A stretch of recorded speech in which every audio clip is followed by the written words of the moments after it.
For an innovator to be successful, they need to influence a group of people to do something differently or maybe something entirely new that they haven't ever done before. So fundamentally, if you want to change or create something better or new in the world, you need to understand what's stopping or holding back potential users from changing. They are the restraining forces. And what can I do to motivate them to change? Driving forces.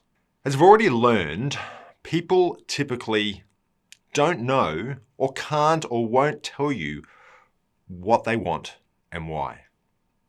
Which explains why so many new products and startups fail in spite of extensive market research, surveys, and interviews.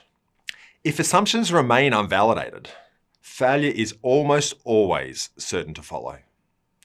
This is the problem with blind optimism and overconfidence, sometimes referred to as hubris. In that case, failure comes as a complete surprise. The primary reason for buying a product or a service may be functional, like buying a car to get from A to B, or a phone to communicate with friends and relatives.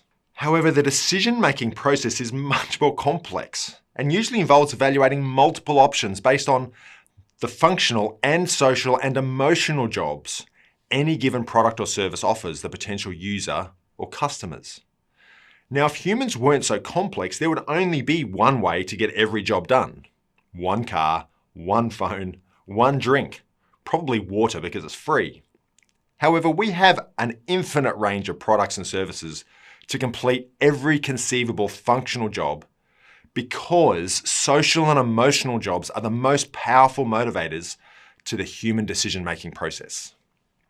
For example, while most phones and cars are functionally undifferentiated, they all do the same job, people's buying decision is often based on social and emotional reasons, like impressing friends and colleagues, satisfying a feeling of deserving the best, maybe fitting in with a social group, or conveying a sense of love and gratitude as a gift to a child or partner.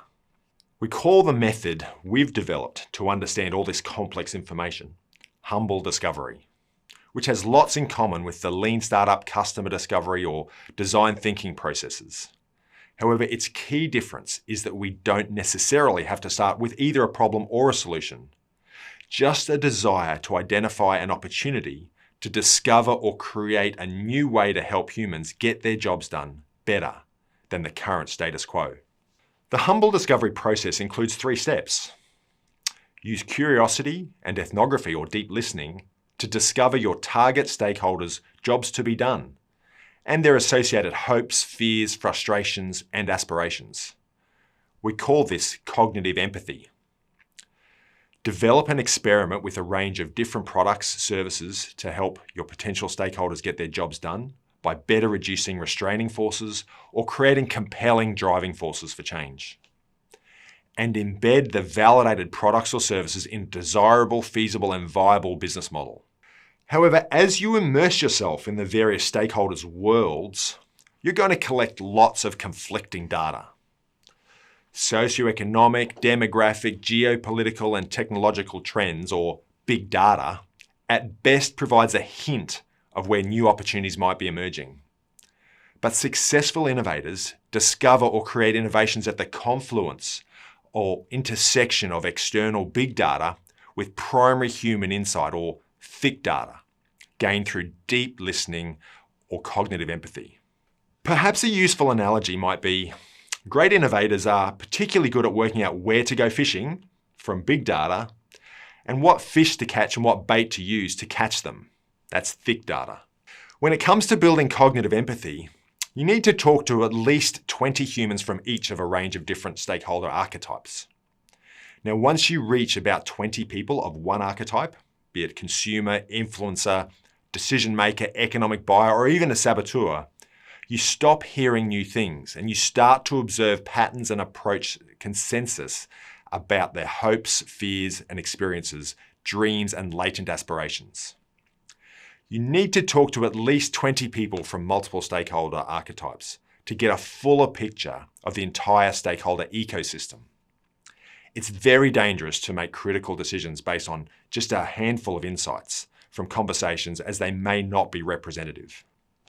Hence, to achieve any degree of validated insights, you need to have talked to at least 100 humans before you even start to identify and characterize consistent patterns of priorities and the driving and restraining forces influencing choices and behaviors.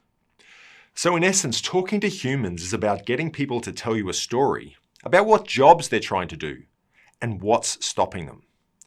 The best sort of interview is when you just can't shut them up. After about 10 to 20 interviews, you'll work out a few golden questions that your target customers out themselves as an early adopter by just not shutting up about everything they've tried to solve the problem. The best interviews use open-ended questions like, tell me about a time when this thing went wrong, or this is something I'm really struggling with. Has that ever happened to you? If they say, yeah, it happened to me 3 days ago, you can ask, can you tell me a bit more about that? Now you're in a conversation and you're starting to get insights.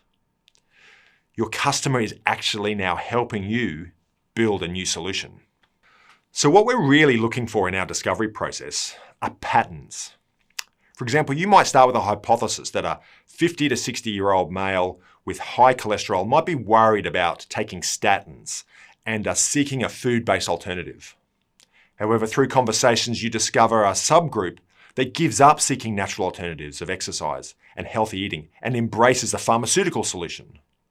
You see, the motivation for the two approaches are really complex and require listening and observing lots of humans to understand the different patterns of priorities, decisions, and behaviors. But once we have some insights around the driving and restraining forces and functional, social, and emotional jobs to be done, we can start to run experiments. These experiments can be used to validate or invalidate these insights. They can help us develop a more detailed customer persona, or even test the appetite of target consumers for our early ideas of potential solutions and interventions. One of the best ways to capture and analyze the insights that result from our interviews, observations, and experiments is via an empathy map.